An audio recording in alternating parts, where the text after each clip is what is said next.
Assalamualaikum warahmatullahi wabarakatuh. Kembali lagi di channel saya Asis Nice. Kali ini saya akan membahas tentang data mining. Oke, kita lanjutkan ke slide berikutnya.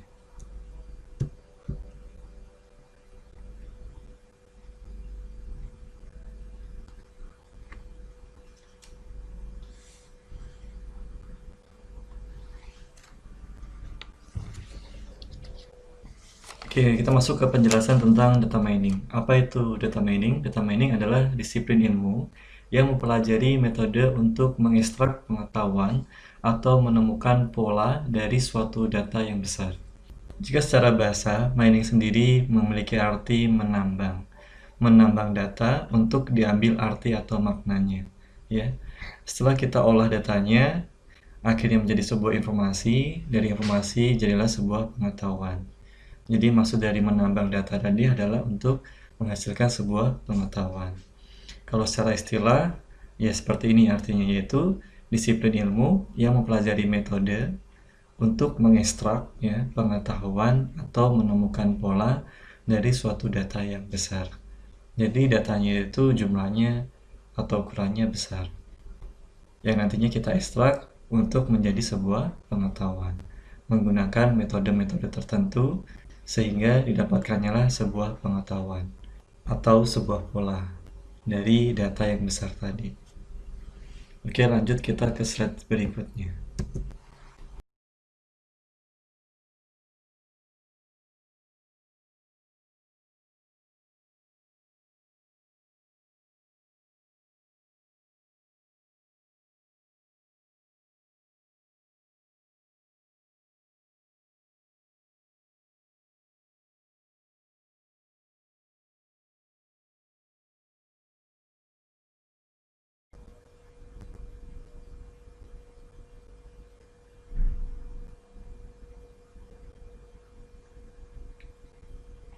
Oke, di slide selanjutnya ini saya bahas tentang nama lain daripada data mining. Data mining memiliki nama lain, diantaranya yang pertama ada Knowledge Discovery in Database, atau yang biasa disingkat dengan sebutan KDD.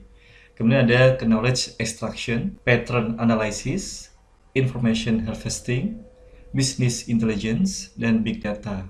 Jadi istilah lainnya data mining, ya ini tadi ya, ada 6 istilah selain daripada data mining. Jadi data mining bisa juga disebut dengan business intelligence, big data, information harvesting, pattern analysis, knowledge extraction, knowledge discovery in database. Ya, jadi kalau nanti ada istilah ini tidak awam lagi karena sudah mengenal daripada nama lain data mining. Oke, kita lanjut ke slide berikutnya.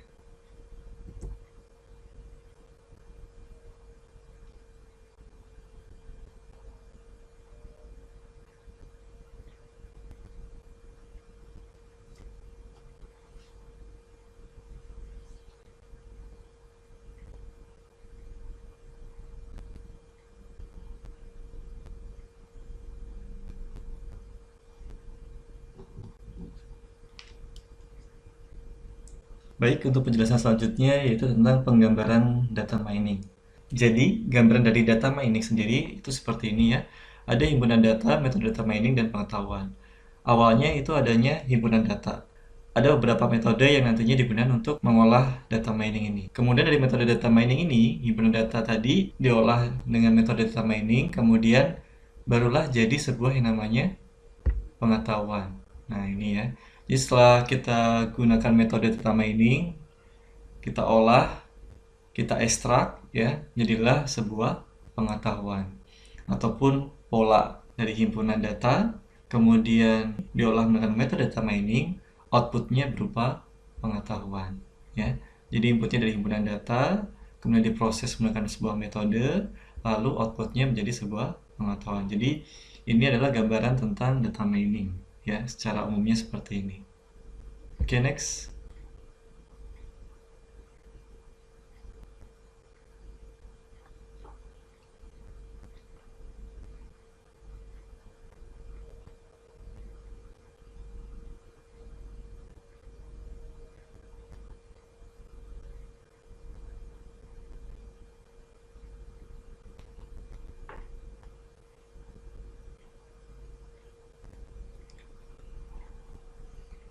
Baik, sedangkan untuk permasalahan data mining sendiri ada 4. Yang pertama, luar biasa jumlah datanya. Jadi jumlahnya ini sangat besar datanya ya, sehingga diperlukan algoritma yang dapat mengukur secara cepat dalam menangani data-data yang besar. Jadi data ini ukurannya terabyte ya. Jadi bertera-terabyte karena jumlah datanya itu terabyte, bertera-terabyte, sehingga dibutuhkan algoritma yang dapat mengukur secara cepat untuk menangani jumlah data yang besar ini. Sehingga hal itu menjadi permasalahan data mining, karena tidak mudah untuk mengukur data yang jumlahnya sangat besar. Kemudian yang kedua, data dengan dimensi tinggi, di mana susunan mikronya memiliki puluhan ribu dimensi. Nah, ini tentunya akan menjadi permasalahan lagi di dalam data mining. Yang ketiga, kerumitan data yang tinggi. Di antaranya ada data streams and sensor data, kemudian time series data, temporal data, sequence data, structure data, graphs, dan masih banyak yang lainnya. Dan itu pun pastinya memiliki kerumitan data yang tinggi. Jadi contoh-contoh yang tadi saya sebutkan itu adalah data-data yang memiliki kerumitan yang tinggi, ya tidak mudah untuk secara cepat untuk diselesaikan karena memiliki kerumitan data yang tinggi. Harus menggunakan metode-metode khusus ya, sehingga data tadi bisa diselesaikan ataupun dipecahkan. Kemudian yang keempat, aplikasinya tergolong baru dan canggih. Maksudnya adalah di dalam data mining dibutuhkan aplikasi-aplikasi yang baru dan juga canggih untuk memecahkan masalah-masalah yang ketiga tadi yang sebelumnya. Jumlah data yang sangat besar, ya, dimensi data yang tinggi, data yang rumit, tentunya dibutuhkan aplikasi yang baru dan juga canggih. Yang mana aplikasi tersebut memiliki algoritma-algoritma yang dapat mengukur dan juga memecahkan data-data yang memiliki dimensinya tinggi, kerumitan, dan juga jumlah data yang besar. Nah, itulah daripada permasalahan data mining. Oke, kita lanjut ke penjelasan berikutnya.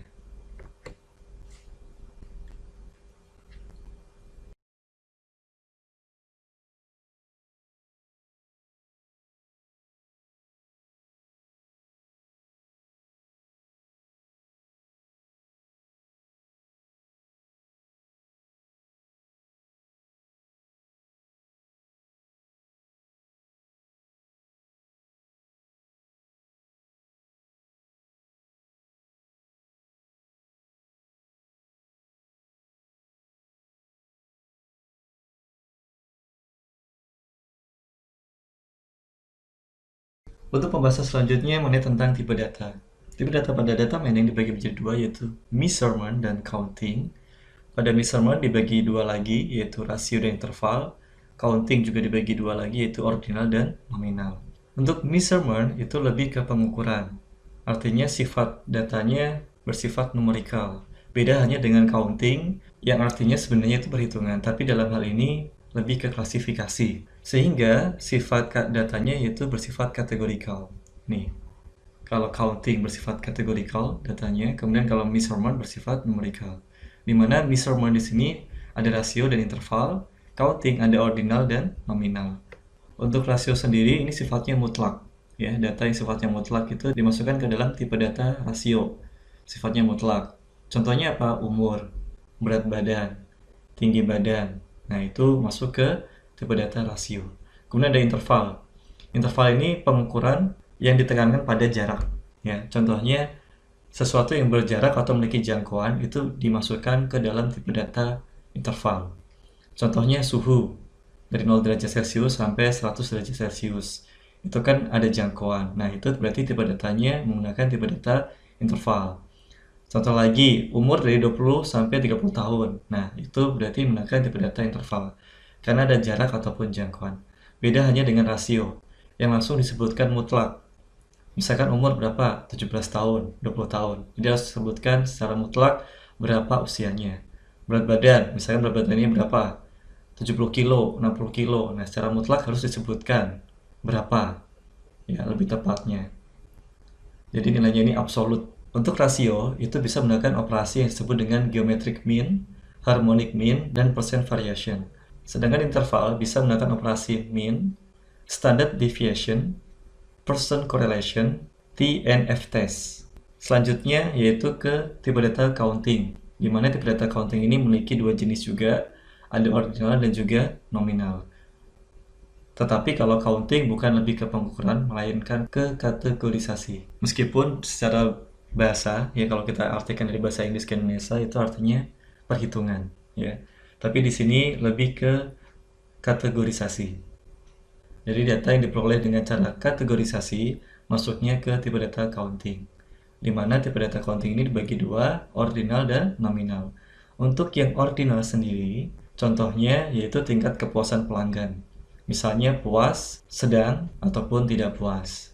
Nah, seperti itu, ya, itu masuknya ke ordinal. Untuk operasinya sendiri bisa menggunakan median, percentiles, rank correlation, run test, dan sign test. Untuk nominal sendiri contohnya kode pos, jenis kelamin, nama kota, dan lain-lain. Sedangkan untuk operasinya sendiri bisa menggunakan mode, entropy, contingency correlation, dan squared test. Kalau ordinal tadi lebih ke peringkat, kalau nominal ini lebih ke label atau pelabelan. Seperti itu. Itu kurang lebihnya untuk penjelasan mengenai tentang tipe data di dalam data mining. Oke, kita lanjutkan ke pembahasan berikutnya.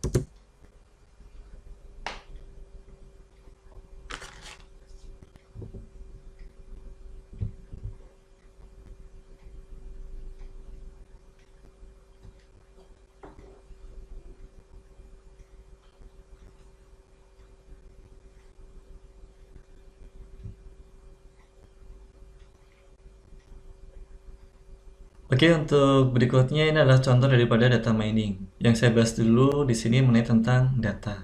Tadi saya sudah jelaskan tentang pengertian data mining. Untuk data sendiri memiliki arti fakta yang terekam dan tidak membawa arti atau belum memiliki arti karena belum diolah. Jadi data ini masih mentah, ya. Masih mentah, belum diolah, jadi belum memiliki arti atau makna. Oke, di sini ada data tentang absensi karyawan. Ada NIP, ada tanggal, ada datang dan pulang. Di sini ada 6 data karyawan, ya, ada 6 NIP, di mana tanggalnya sama, ya. Kita lihat di sini ada tanggal 23 Oktober, ya, lihat dari tanggal 23 Oktober, di mana datangnya jam sekian, pulangnya jam sekian. Jadi kita belum tahu nih mau diapain. Nah, nanti kita olah menjadi sebuah informasi. Nah, dari data tadi kita olah menjadi sebuah informasi yang tadinya datanya hanya masuk, pulang, atau datang, kemudian pulang, ya, jam masuk, jam pulang.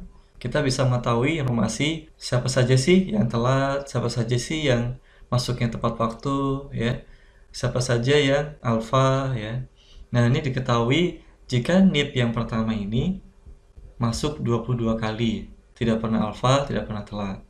Sedangkan NIP yang terakhir, yang ke-6, masuk 20 kali, alfa 2 kali, telat sekali. Nah, kita bisa lihat di sini, yang tadinya data masih mentah, belum memiliki arti. Nah, setelah kita olah menjadi sebuah informasi. Seperti itu. Sehingga kita menjadi mengetahui karyawan-karyawan siapa saja yang masuknya terlambat, karyawan siapa saja yang sering alfa, ya, siapa yang rajin, yang tidak pernah telat dan juga tidak pernah alfa.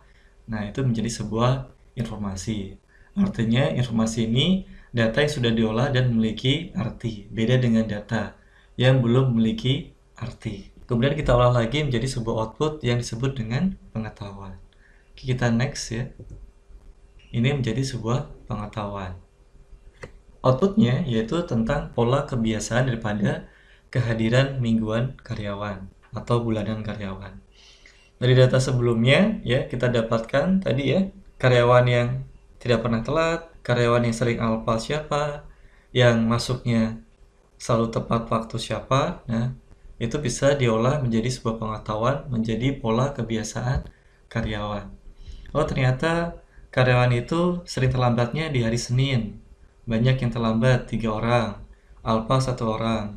Kemudian, oh, sering lagi di hari Jumat.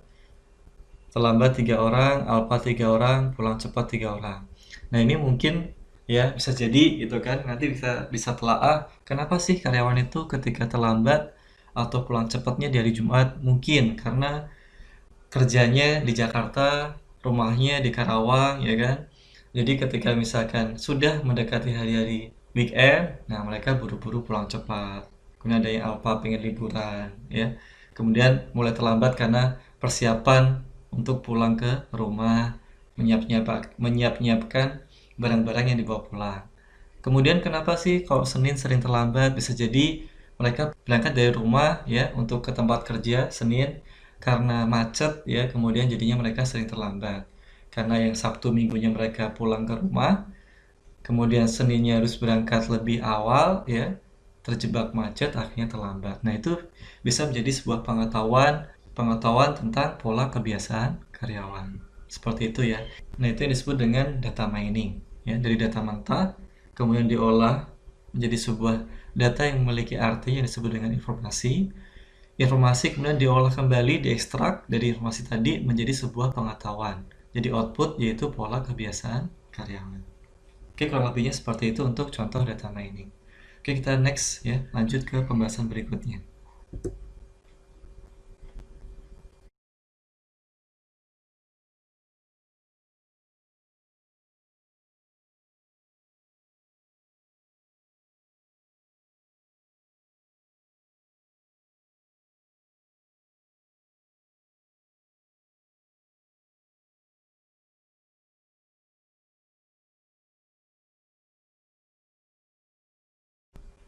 Oke, itu pembahasan terakhir mengenai tentang peran utama data mining.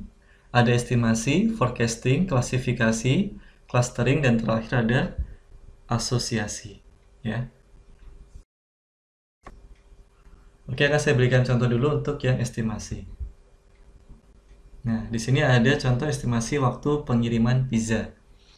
Di sini ada 1000 data customer, ya.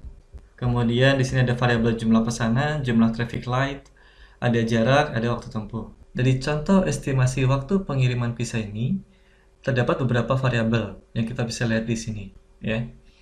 Di mana dari hasil ini kita olah menjadi informasi, kemudian kita olah lagi, kita ekstrak informasi tadi menjadi sebuah pengetahuan, outputnya yaitu berupa formula atau rumus. Ini ya, berupa rumus. Ini adalah pengetahuan yang kita dapat dari estimasi waktu pengiriman pizza, yaitu kita mendapatkan rumus waktu tempuh, di mana waktu tempuh didapat dari ya 0,48 P, P ini adalah jumlah pesanan, plus 0,23 TL, ini adalah traffic light, kemudian 0,5 J, J ini adalah jarak. Ya, itu adalah output daripada estimasi waktu pengiriman. Ya, jadi hasil yang didapat dari estimasi waktu pengiriman pizza itu adalah rumus atau formula untuk menghitung waktu tempuh. Bisa lebih efisiensi waktu ya. Kita bisa menelaah keterlambatan ya, kemacetan, ini ada kemacetan, jumlah pesanan, jarak. Jika jumlah pesanannya sekian, kemudian terjadi macet berapa kali, jarak tempuhnya berapa kilometer, kira-kira waktu tempuhnya yang dibutuhkan berapa. Nah, jadilah sebuah rumus, ini adalah outputnya. Seperti itu. Jadi, untuk peran utama sendiri estimasi, outputnya adalah formula atau rumus. Dan rumus ini menggunakan metode estimasi, yaitu regresi linear. Jadi kalau untuk estimasi, metode yang digunakan adalah regresi linear.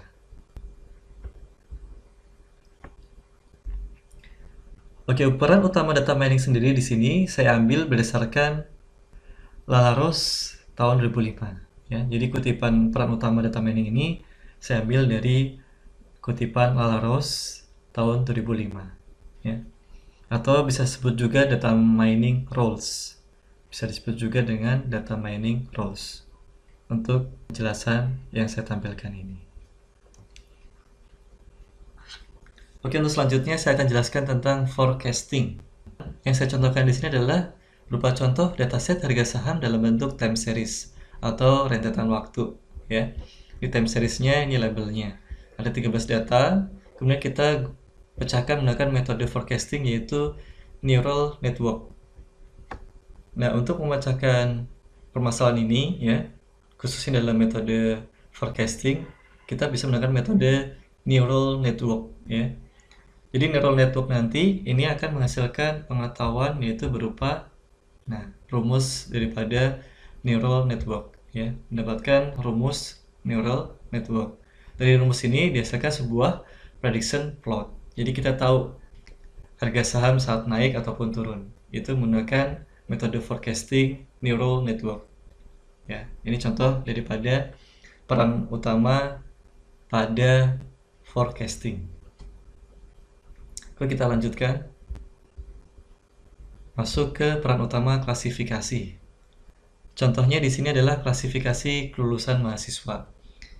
Ada NIM, gender, nilai ujian nasional, ya, asal sekolah. IPS-nya adalah indeks prestasi kumulatif yang per semester, ya, indeks prestasi per semester dari semester 1, 2, 3, 4, ya, hingga seterusnya. Nah, nanti diketahui, ya, apakah mahasiswa ini lulus atau tidak. Apakah mahasiswa dengan NIM ini lulus tepat waktu atau tidak. Dari NIM sekian, gender laki-laki, nilai ujiannya dulu, ya, ujian nasional sebelumnya itu adalah 28 total nilai ujian nasionalnya. Asal sekolahnya misalkan di sini SMA 2, IPS-nya atau IPK waktu semester 1-nya 3,3, kemudian dilanjut indeks prestasinya waktu semester 2 3,6 dan selanjutnya, ya. Ternyata di sini dia labelnya adalah lulus tepat waktu. Untuk metode klasifikasi kita bisa menggunakan C4.5 atau C4.5. Dari metode klasifikasi C4.5 kita dapatkan pengetahuan berupa pohon keputusan atau decision tree sebutnya, menggunakan metode C4.5 atau C4.5. Nah, di sini dilihat dari status mahasiswa, apakah dia sudah bekerja atau hanya mahasiswa. Nanti akan didapatkan ketika dia semester 2, ya, dia akan lulus tepat waktunya itu kemungkinannya sekitar sekian. Terlambatnya besar. Kemudian ketika dia sudah semester 5, dia hanya menjadi seorang mahasiswa. Ketika semester 4, ya, itu bisa dilihat, ya, diprediksi ketepatannya sebesar sekian, keterlambatnya sebesar sekian, dan seterusnya, ya. Jadi dari hasil metode C4.5 tadi dihasilkan sebuah pohon keputusan yang disebut dengan decision tree untuk melihat klasifikasi seberapa besar mahasiswa yang lulus tepat waktu dan seberapa besar mahasiswa yang terlambat untuk lulusannya. Oke, kita lanjutkan. Yang berikutnya itu ada clustering. Untuk clustering sendiri menggunakan metode K-means, ya. Ini ada datanya, di mana data ini tidak ada pelabelan, ya, hanya seperti ini datanya berupa angka-angka. Tidak ada pelabelan, kita belum tahu, ya, secara pasti ini data apa, kemudian kita clustering supaya kita tahu, supaya kita bisa kelompokkan masing-masing data ini dengan cara melihat kedekatan daripada tiap-tiap data. Nah, outputnya atau pengetahuannya berupa model cluster menggunakan metode yang disebut dengan tadi K-means, ya. Nanti kita ketahui di situ, ya, dari data yang tadi yang kita lihat, nanti kita kelompokkan seperti ini, kita cluster-cluster berdasarkan kedekatan daripada tiap-tiap datanya.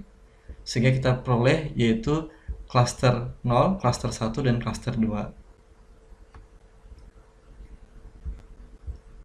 Nah, dari hasil cluster tadi, contohnya kita bisa clustering jenis pelanggan, leading edge shopper, big brand shopper, dan lain sebagainya, ya. Nah, setelah kita clustering, kita bisa berikan pelabelan pada tiap-tiap clusternya, ya, seperti itu. Lanjut ke asosiasi. Untuk data asosiasi di sini, yaitu contoh tentang asosiasi pembelian barang. Contoh di sini ada 12 data, ya. Misalkan pelanggan 1 di sini dia membeli gula, kalau dia membeli gula dia juga beli kopi dan juga dia beli sabun. Jadi ini seperti halnya perilaku konsumen, ya. Konsumen itu kalau misalnya dia beli gula biasanya dia beli apa? Nah, kita lihat datanya ada 12 data dan kita cari tahu dengan cara metode, ya, FP-GROW. Untuk metode asosiasinya kita menggunakan FP-GROW untuk mengetahui, ya, seberapa besar orang ini kemungkinan ketika membeli sebuah barang ini atau produk ini dia akan membeli produk yang lain itu apa. Outputnya berupa aturan asosiasi seperti ini atau sebutnya association rules. Nah, ini, ya, bentuknya seperti ini. Contohnya di sini aturannya jika orang itu beli Aqua dipastikan dia beli sabun. Nah, ini kemungkinannya kurang lebih 0,8 confidence-nya, ya. Confidence 1 inilah yang nantinya kuat untuk diambil sebuah keputusan. Jika orang membeli sampo, gula, dia pastinya dia beli sabun dan lain sebagainya. Nah, nanti kita di sini bisa lihat rule-nya. Ada simpul-simpul yang menuju ke produk-produk yang lain. Ketika orang ini beli sabun, biasanya dia beli produk apa? Ketika kita sudah tahu perilaku konsumen, ketika kita mau stok barang, kita akan mengetahui barang apa saja atau produk apa saja yang harus kita tawarkan atau kita jual kepada pihak konsumen. Dan kita juga bisa meletakkan barang-barang yang memiliki kedekatan ketika konsumen itu hendak membeli. Contoh kebiasaan konsumen, dia beli sabun dan kopi.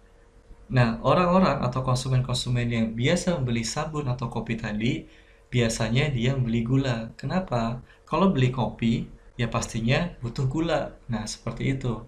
Artinya, kopi dan gula ini, tempatnya itu tidak boleh terlalu jauh. Harus tempatnya dekat. Supaya ketika konsumen membeli kopi, itu akan dengan mudah mencari gula. Seperti itu. Itulah yang disebut dengan aturan asosiasi. Oke, itu tadi penjelasan mengenai tentang peran utama data mining atau data mining rules. Demikian penjelasan yang dapat saya sampaikan. Terima kasih. Kurang lebihnya saya mohon maaf. Sampai jumpa di pertemuan selanjutnya. Wassalamualaikum warahmatullahi wabarakatuh.